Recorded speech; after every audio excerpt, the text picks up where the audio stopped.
Aleluia, aleluia, a minha alma abrirei. Aleluia, aleluia, Cristo é meu Rei.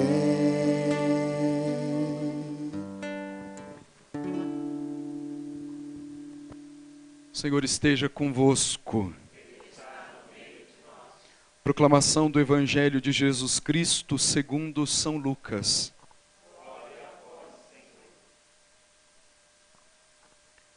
Naquele tempo, disse Jesus aos seus discípulos: ficai certos, se o dono da casa soubesse a hora em que o ladrão iria chegar, não deixaria que arrombasse a sua casa. Vós também ficai preparados, porque o Filho do Homem vai chegar na hora em que menos o esperardes. Então Pedro disse: Senhor, tu contas esta parábola para nós ou para todos? E o Senhor respondeu: quem é o administrador fiel e prudente que o Senhor vai colocar à frente do pessoal de sua casa para dar comida a todos na hora certa? Feliz o empregado que o patrão, ao chegar, encontrar agindo assim. Em verdade eu vos digo, o Senhor lhe confiará a administração de todos os seus bens. Porém, se aquele empregado pensar, meu patrão está demorando, e começar a espancar os criados e as criadas, e a comer, a beber e a embriagar-se, o senhor daquele empregado chegará num dia inesperado e numa hora imprevista. Ele o partirá ao meio e o fará participar do destino dos infiéis. Aquele empregado que, conhecendo a vontade do Senhor, nada preparou, nem agiu conforme a sua vontade, será chicoteado muitas vezes. Porém, o empregado que não conhecia essa vontade e fez coisas que merecem castigo, será chicoteado poucas vezes. A quem muito foi dado, muito será pedido. A quem muito foi confiado, muito mais será exigido. Palavra da salvação.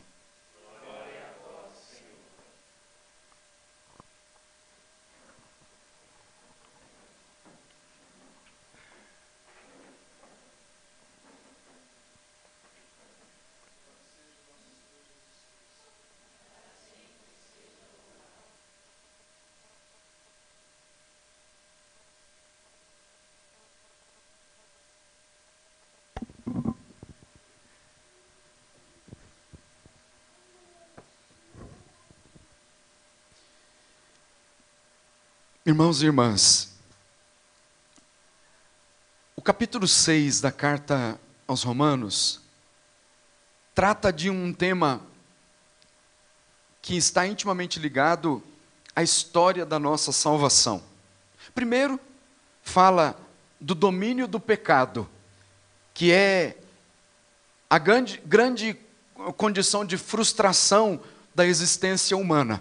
Primeiro, Deus criou o homem à sua imagem e semelhança, dotado de uma capacidade de participar da vida divina, numa perfeita comunhão com Deus. Era a vida da graça plena em Deus, participando ativamente, tendo uma amizade profunda com Deus, conversando com Deus, não tendo nada que o impedisse de ter um contato com Deus. E desfrutava da realidade paradisíaca relatada lá no livro do Gênesis. Perfeita comunhão, perfeita harmonia, perfeita comunhão com Deus, perfeita harmonia com as coisas criadas, numa vida de santidade, porque não havia pecado. Até que, por causa da tentação, da sedução do diabo, a mulher e o homem cedem à tentação, e então o pecado passa a dominar a vida do homem. Ele passa a estar inclinado para o pecado. Desde esse momento, a condição humana do homem ficou frustrada. Bem,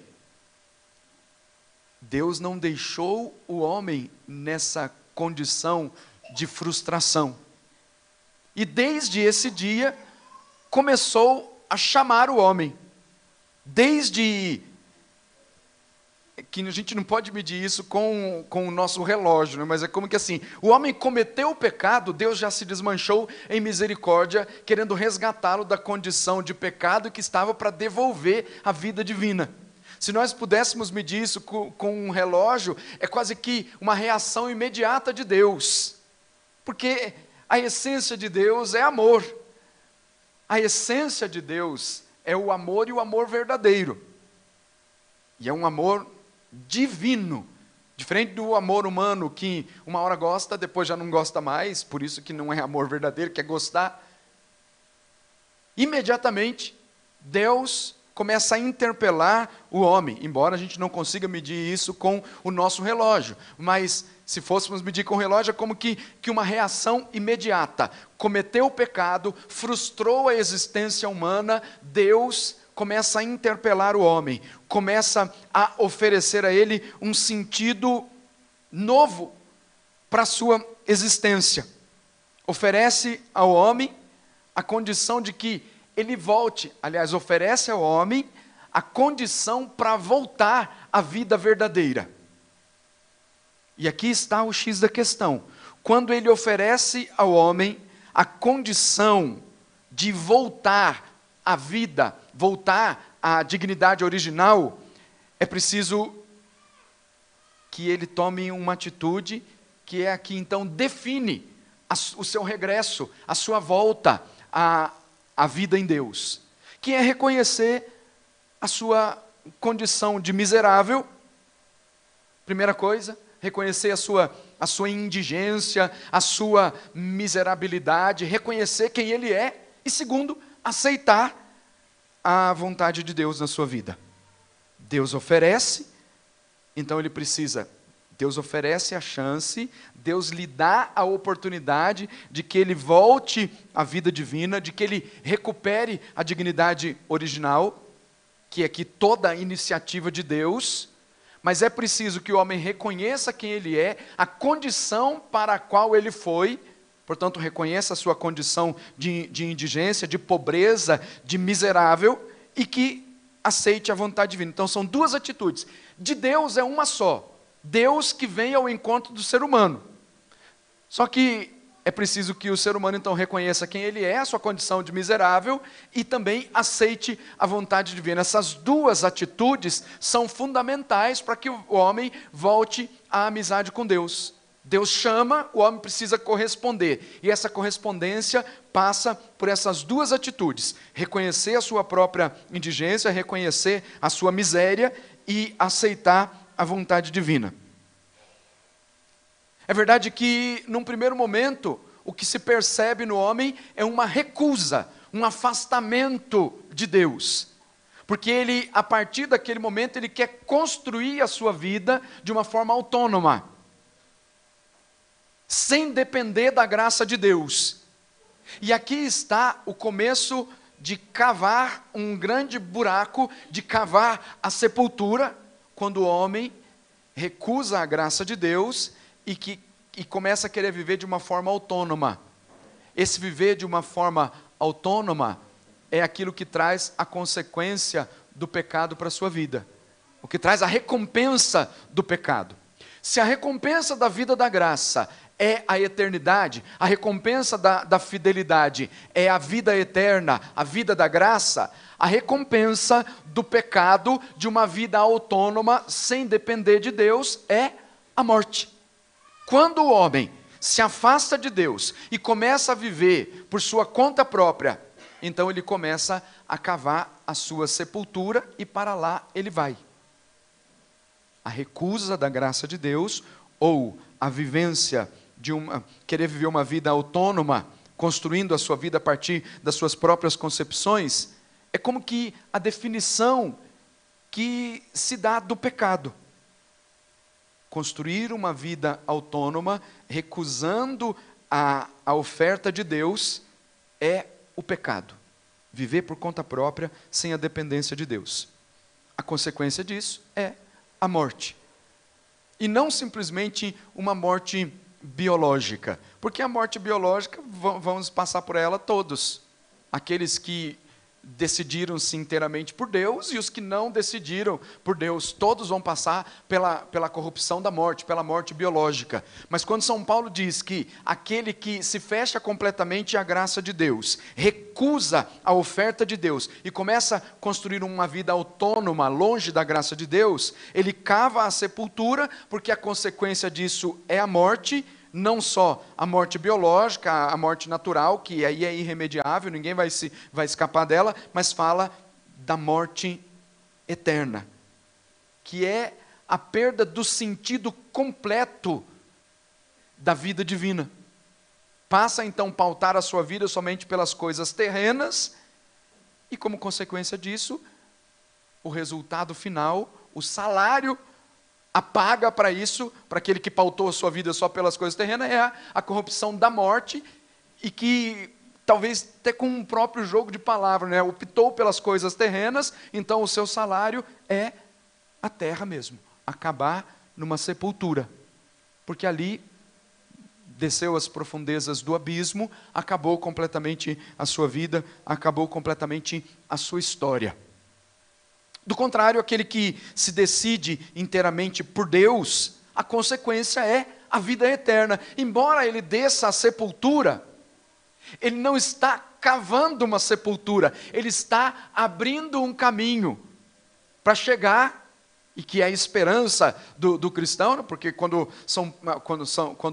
a carta aos Hebreus fala da esperança do cristão, ela fala que qual âncora lançada para o alto, que ninguém pode imaginar que uma âncora seja lançada para o alto.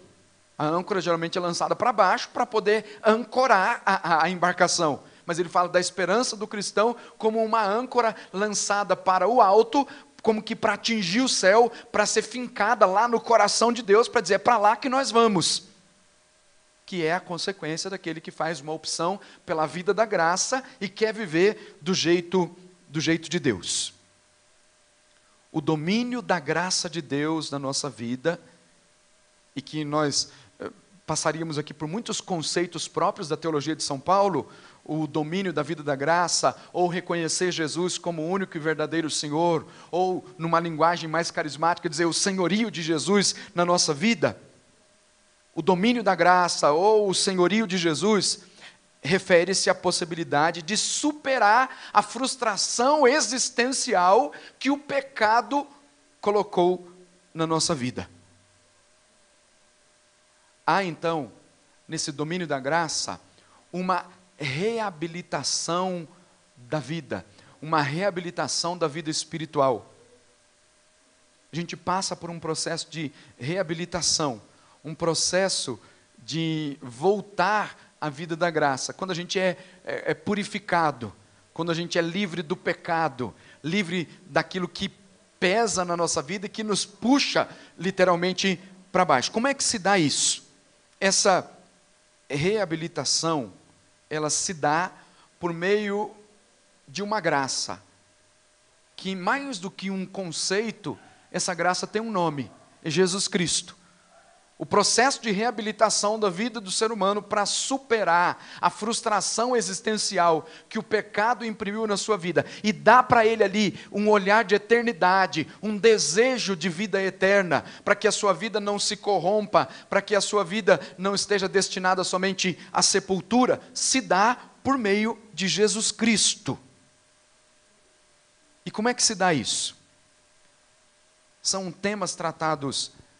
A liturgia trata disso como que chegando mais, quando vai partindo para o mês de novembro, chegando no final do ciclo litúrgico, começa a tratar de temas que são próprios da escatologia, falando da realidade última da vida do ser humano, das realidades últimas.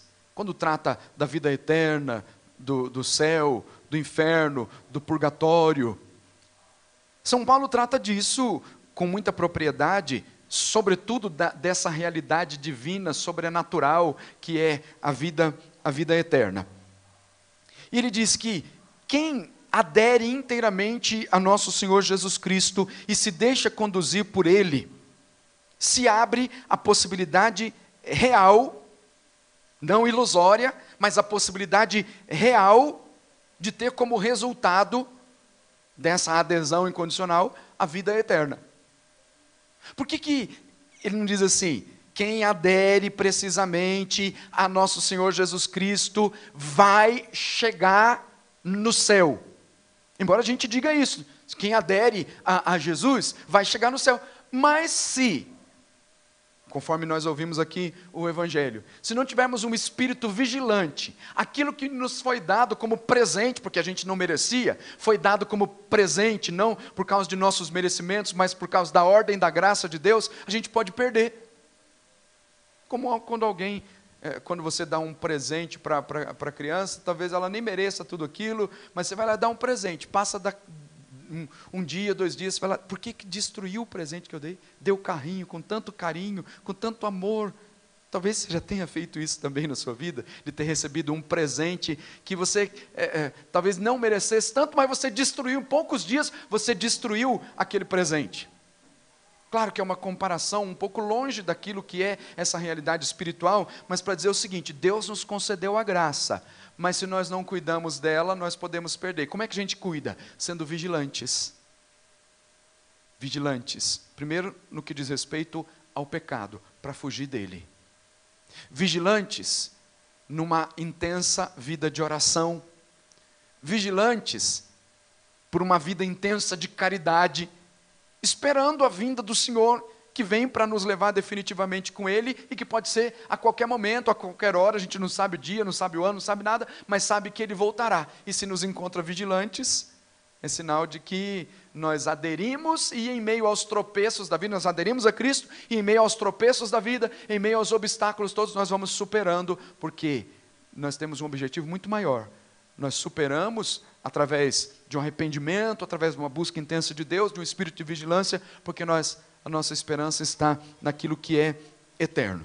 Mas quando que começa essa reabilitação espiritual que faz com que seja anunciada para nós essa sentença divina que se deu por meio de Jesus Cristo? Essa reabilitação espiritual que nos dá certeza da vida divina, embora tendo a necessidade de um espírito de vigilância enquanto nós caminhamos para lá, é o batismo. Quando nós somos batizados, nós somos incorporados em Cristo, e essa incorporação da nossa vida, a vida de Cristo, se dá pela participação na paixão, morte e ressurreição de nosso Senhor, e que se dá exatamente pela morte. Batismo é vida nova, mas antes de chegar nessa vida nova, precisa passar pela experiência da morte, precisa morrer. Um mergulho batismal, ou a água derramada no ponto mais alto da cabeça do pagão, é símbolo de morte. Ele precisa morrer. É como que um afogamento mesmo. Se você se molhar só até a canela ou até a cintura, você não morre. Morre quando é afundado na água. Então, essa simbologia do batismo. Precisa afundar na água, ou precisa que a água atinja aqui o ponto mais alto da cabeça para que morra e depois ressuscite para uma vida nova. É a ideia que nós temos na teologia batismal. O homem é incorporado a Cristo Senhor quando ele morre para o pecado, portanto é lavado da culpa original, daquela frustração primeira, e Deus deu ali para ele, exatamente naquele momento, a condição para que ele viva a vida divina. Aí está nas nossas mãos agora, viver a vida divina, ou recusar a graça e caminhar para a sepultura, cujo salário é consequência do pecado, a sepultura, a morte.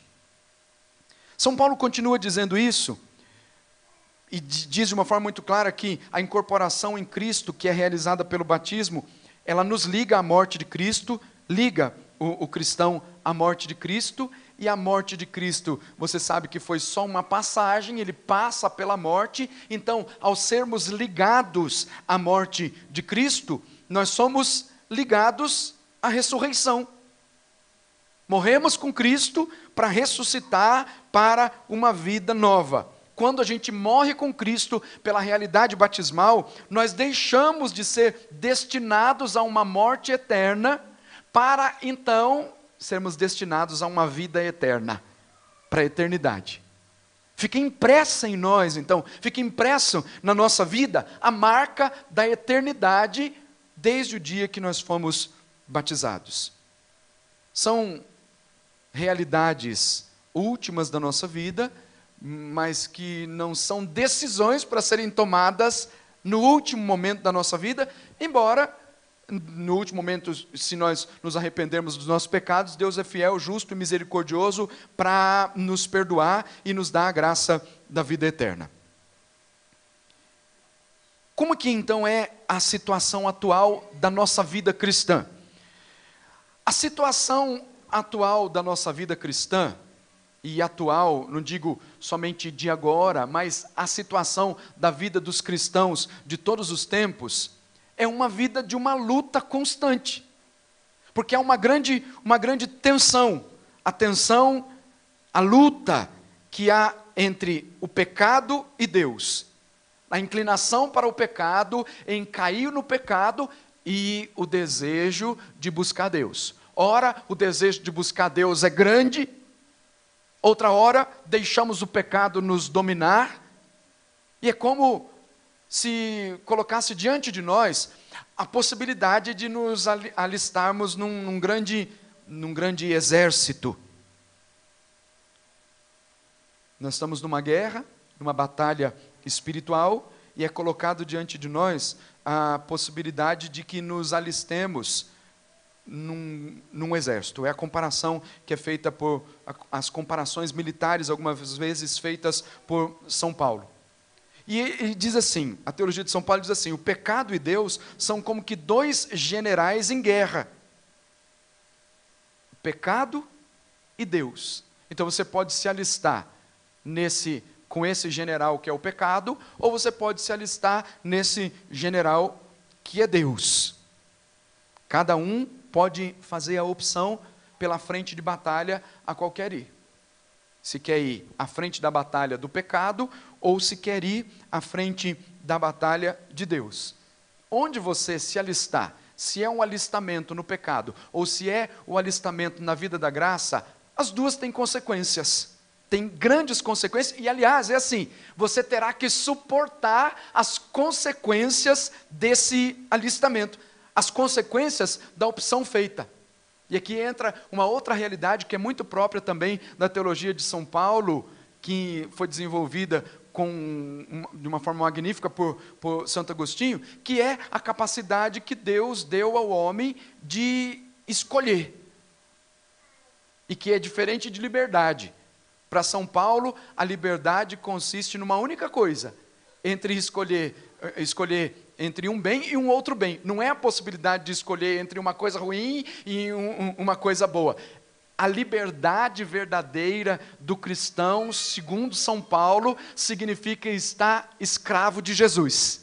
A liberdade verdadeira é estar intimamente acorrentado, ligado, ser prisioneiro do amor de nosso Senhor Jesus Cristo. Então está é como que se colocasse diante de nós a senhora: a liberdade para o cristão é essa: ou você escolhe Deus, ou você escolhe Deus. A outra coisa é o arbítrio, o livre-arbítrio, que é a possibilidade de escolher entre o caminho do bem e o caminho do mal. Quando você escolhe o caminho do bem, você faz a sua opção por Deus, tem consequências disso. Você vai ter que suportar e acolher todas as consequências disso. Quando você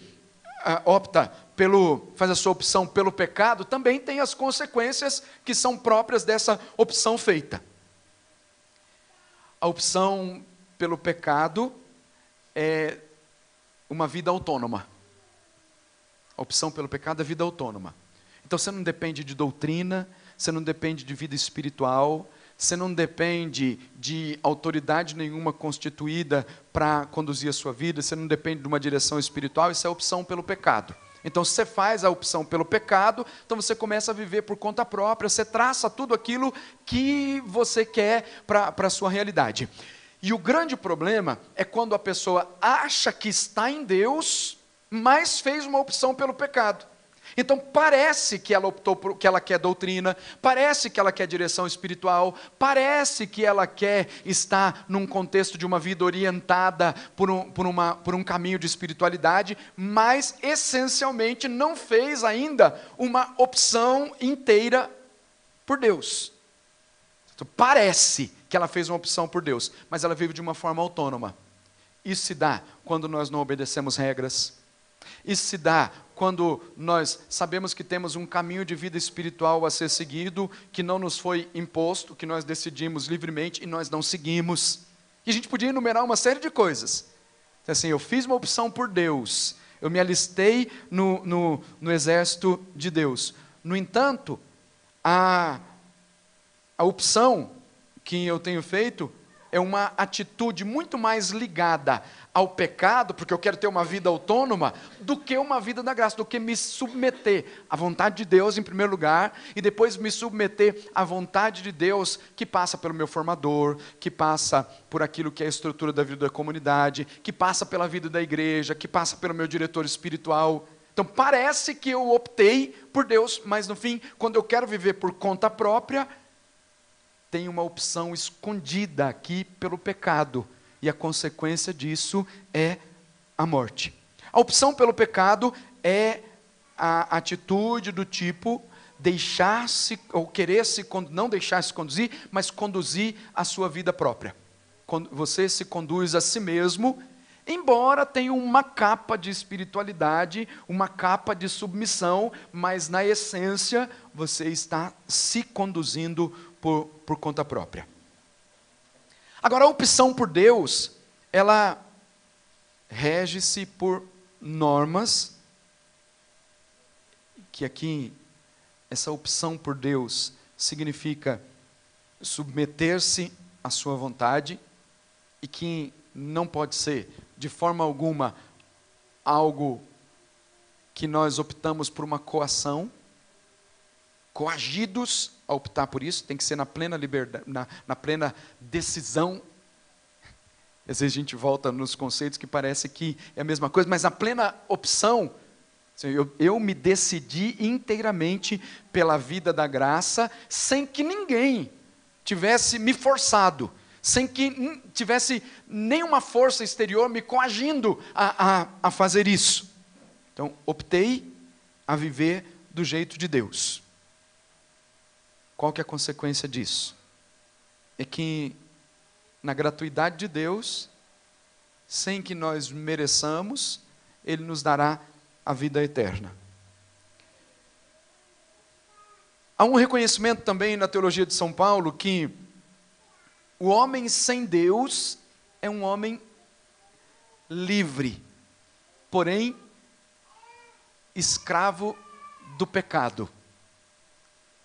O homem com Deus, ele é livre, porque deixa de ser escravo do pecado, mas ele tem que fazer uma opção de estar inteiramente ligado a Deus, cuja liberdade consiste em estar escravizado no Senhor, estar intimamente ligado a Ele, preso a Ele, acorrentado a Ele, para que nenhuma outra força o tire da presença de Deus. O homem sem Deus é um homem livre a respeito do que a gente pode chamar da questão moral, porque ele vive por conta própria. Ele é livre para viver do jeito que quer. Um homem com Deus, ele vive, ele é livre do pecado, portanto não é escravo das coisas do mundo, mas ele tem que se submeter a uma ordem de uma doutrina moral. Ele tem que se submeter primeiro à vontade de Deus, que se manifesta depois através da moral e dos bons costumes. Ele tem que se submeter a uma orientação. Em suma, quer dizer, ele não vive mais por conta própria. Não vive mais por conta própria porque primeiro se submeteu à vontade de Deus. e depois ouvindo a vontade de Deus que passa por todas essas dimensões que eu já disse, pela igreja, pelos pastores, pelos formadores, pela direção espiritual, por aquilo que é o conteúdo próprio da doutrina da igreja, da moral e dos bons costumes. Que para o homem do mundo isso é uma escravidão. Para o homem do mundo isso é uma escravidão. Se para nós, quando a gente entende o que é a vida da graça, viver no pecado é uma escravidão, e a gente quando faz a opção pelo Senhor, a gente canta que nós somos livres, livres somos no Senhor. Para o mundo olhar para nós e olha, se vocês se submetem a uma moral, se vocês não podem viver do jeito que vocês querem, se vocês não podem isso, não podem aquilo outro, não podem aquilo outro, então isso é uma escravidão. É uma escravidão para aquele que não aderiu, que aderiu à vida da graça, mas só como um conjunto de princípios, porque há uma diferença. A diferença é assim, olha, para quem se deixa conduzir pelo Espírito Santo, submeter-se à vontade de Deus, submeter-se à moral da igreja, aos bons costumes, não é uma escravidão, porque ele está sendo conduzido pelo Espírito Santo. Quando se submete a um conjunto de normas, sem se deixar conduzir pelo Espírito Santo, sem ter feito a experiência, que na nossa linguagem é a experiência do batismo no Espírito Santo, então a moral é uma escravidão. A doutrina é uma escravidão. Mas veja qual que é o olhar do mundo. O mundo olha para nós, vocês estão se submetendo a regras, vocês estão submetendo a uma moral, então vocês são escravos. Nós somos livres porque nós podemos fazer o que nós queremos. Só que essa liberdade do mundo tem como consequência a morte e a morte eterna. Enquanto que a submissão à vontade de Deus, desprendendo-se das coisas do mundo, tem como consequência para nós a vida eterna.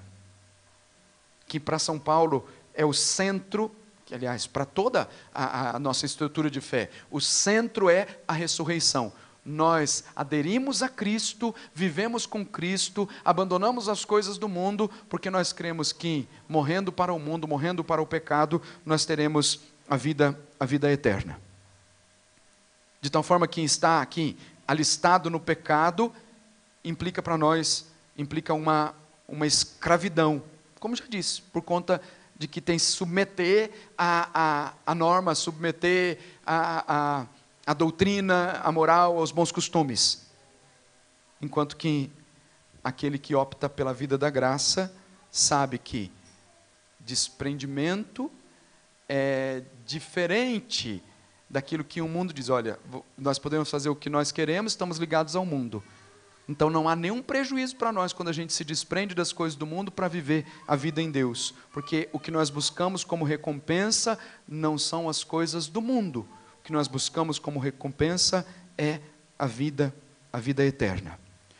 Portanto, ao falar dessa realidade, que é a realidade última da nossa vida, e que a gente vai construindo aqui, apesar de ser a realidade última, nós vamos vislumbrar só depois da morte terrena, da morte biológica, mas é algo que a gente prepara a partir dessa nossa realidade. E como é que a gente se prepara? Com espírito de vigilância, sendo vigilantes. Se nós soubéssemos a que hora que o Senhor viria, certamente numa dimensão cristã, né? Porque se fosse feita essa pergunta para os cristãos, olha, você sabe que hoje é o último dia da sua vida. Aqui, daqui a pouco, quando der meia-noite, virou o dia, você vai morrer. Bom, se você soubesse disso, certamente você ia fazer o quê? Você ia correr para se confessar, para lembrar os seus pecados mais escondidos e contar para o padre, porque você quer estar preparado para a hora que o Senhor chegar, você tenha aí, esteja purificado para entrar na vida eterna, para só receber o convite. Vinde, bendito de meu Pai. Mas se essa pergunta é feita para alguém que está lá afundado no mundo, olha, você vai morrer, são quase 9 horas, você vai morrer quando virar a noite. Quando iniciar um novo dia, você vai morrer. Então precisa aproveitar essas horas que me restam. E certamente não seria aproveitar buscando uma boa confissão na linguagem do mundo. Olha, eu sou livre, eu posso fazer o que eu quero, então eu vou aproveitar tudo que eu não fiz em toda a minha existência, vou fazer aqui nessas horas que me restam, porque eu vou aproveitar tudo. E na linguagem do mundo está ligado à questão do prazer e todas as outras coisas como consequência daquilo que é a escravidão do pecado. Para essa realidade última da nossa vida, é preciso um espírito de vigilância. Nós não sabemos que hora que vai acontecer. Nós não sabemos. Sabemos que é uma realidade última. E que talvez essa realidade última possa ser para alguns de nós, pode ser, daqui a algumas horas. Porque a realidade última, ela começa imediatamente depois que a gente morre, que a gente se apresenta diante de Deus para o juízo particular. E depois aguarda o juízo final. Então, para que não sejamos surpreendidos com isso, embora o seremos, preparados ou não, nós seremos surpreendidos, porque a gente não sabe, mas é preciso se preparar. Se o dono da casa soubesse a que horas viria o ladrão, ele ficava ali de guarda com a polícia esperando, vai chegar a tal hora, então estamos aqui preparados para espantar o ladrão, ou para prendê-lo, mas a gente não sabe, então é preciso se preparar. Para não perder a graça que nos foi dada no dia do batismo, para não perder a graça da recuperação da vida divina, não perder a graça de retornar lá à realidade primeira. Então a gente precisa estar vigilantes. Embora a realidade seja a última, seja surpreendente para nós, para os cristãos, o espírito de vigilância é fundamental para que tomemos posse definitiva daquilo que o Senhor tem preparado para nós. Essa decisão, ela está aqui ao alcance das nossas mãos. É como no alistamento, ou me alisto com o general do pecado ou com o general de Deus. Os dois vão ter consequências. Uma consequência que é a morte e outra consequência que é a vida eterna. A decisão está inteiramente nas nossas mãos. Se a decisão for feita simplesmente a partir de uma capacidade intelectual, a moral, os bons costumes, a verdade bíblica, ela vai ser um peso. Vai ser um peso. Mas se ela for decidida a partir da graça do Espírito Santo, então essa ligação total, ser escravo de Cristo não é um peso. Nada, nem a moral, nem os bons costumes, nem os princípios éticos, nada vai ser um peso, porque foi mediado pela graça do Espírito Santo. Sem o Espírito Santo, a moral, os bons costumes, a verdade bíblica, ela é uma escravidão. Porque fica como no olhar do mundo. Mas com a graça do Espírito Santo, a opção inteira por Deus, ela não é um peso. Com a graça do Espírito Santo, a gente consegue viver e viver bem num caminho de santidade, em vistas de uma graça maior que está por vir, que é a ressurreição e a vida eterna. Se a gente fizer uma opção mediada pela graça do Espírito Santo, será muito melhor viver aquilo que é a vontade de Deus e tudo aquilo que é consequência da vontade de Deus na nossa vida. Então o princípio é esse, se submeter à vontade de Deus, mediado pela graça do Espírito Santo, e basta, porque Ele nos ensinará a viver a vida da santidade. Amém? Então fica de pé e vamos pedir isso. Pedir a vida. O Senhor preparou uma vida para nós, que é a vida eterna. Tá certo? Você pode pedir a vida eterna como opção, mas você não precisa morrer agora. Mas peça como opção de decidir-se inteiramente pelo Senhor, decidir-se inteiramente por Ele, mas mediada pela graça do Espírito, como num alistamento mesmo. Você quer se submeter à vontade de Deus, se submeter a tudo aquilo que é próprio como consequência da vontade de Deus e que vai trazer para você um resultado, que é a vida eterna. Mas peça agora pela graça do Espírito Santo. Senhor, nós queremos te pedir. Nós não somos capazes de decidir somente com a nossa capacidade intelectual. Nós precisamos da tua força, da graça do Espírito Santo, que ilumina a nossa mente, que ilumina o nosso conhecimento, que recupera aquilo que é a nossa realidade primeira. Dá-nos a graça, Senhor, de buscar-te mediado pela força do Espírito Santo. Vem, Espírito Santo de Deus, e ajuda-nos a fazer essa opção, a opção pela vida, de nos alistarmos, não no pecado, mas na vida da graça, de fazer uma opção. Ajuda-nos, Senhor, para que nós recuperemos a nossa dignidade original, aquilo que frustrou a nossa existência, seja colocado de lado. Quantas vezes nós caímos, Senhor, nós queremos olhar para Ti, reconhecer a nossa indigência, a nossa miserabilidade, e buscar-te, buscar Buscar somente a Ti, Senhor. Buscar o Teu coração, buscar a Tua graça, Senhor. Dá-nos, Senhor, essa graça de Te buscar cada vez mais. Batiza-nos, Senhor, com o Espírito Santo, para que a moral não seja uma moral de escravidão, para que a submissão à Tua vontade não seja uma ideia de escravidão como a ideia do mundo. Batiza-nos, Senhor, com o Teu Espírito Santo, para que nos submetamos àquilo que o Senhor tem nos falado a partir da nossa formação, a partir da direção espiritual, para que nós nos submetamos a tudo isso, não como um peso, mas como a Tua graça se manifestando na nossa vida. Vem, Espírito Santo. Vem, Espírito Santo de Deus. Vem, Espírito Santo.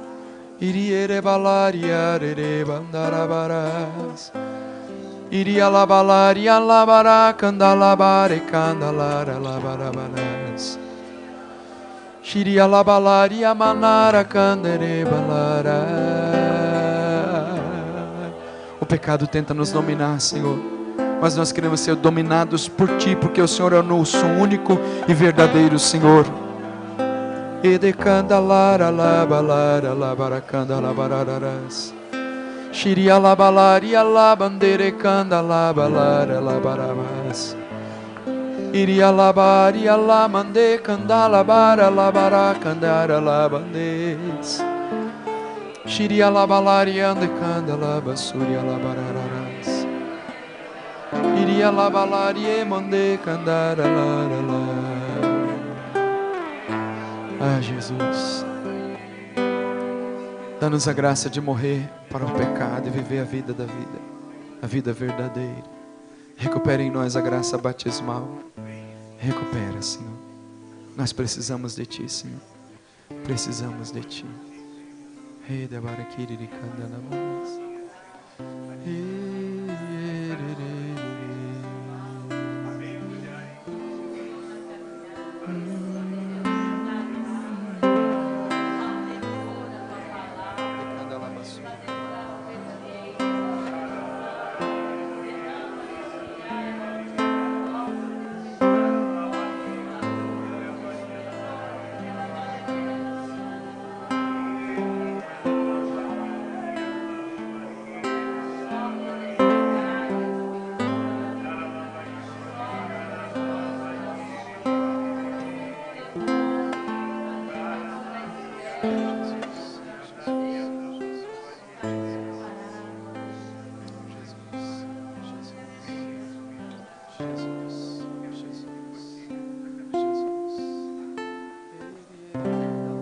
Quero viver como viveste.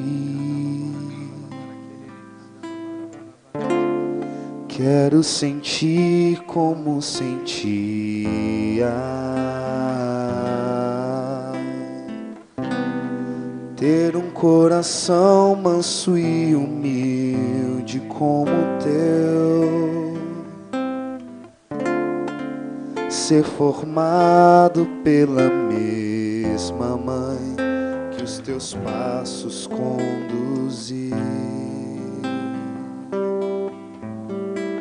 Mas obra inacabada sou e peço que não deixes de agir em mim. Vem completar. Vem completar a obra de Tuas mãos em mim. Molda minha alma em Tua santa cruz, Senhor. Vem completar a obra de Tuas mãos em mim. Molda minha alma em Tua santa cruz, Senhor. Mas obra inacabada sou, mas obra inacabada sou e peço que não deixes de agir em mim. Mas obra inacabada sou, mas obra inacabada sou, e peço que não deixes de agir em mim. Vem completar a obra de tuas mãos em mim. Molda minha alma em tua santa cruz, Senhor. Vem completar a obra de tuas mãos em mim. Molda minha alma em tua santa cruz, Senhor.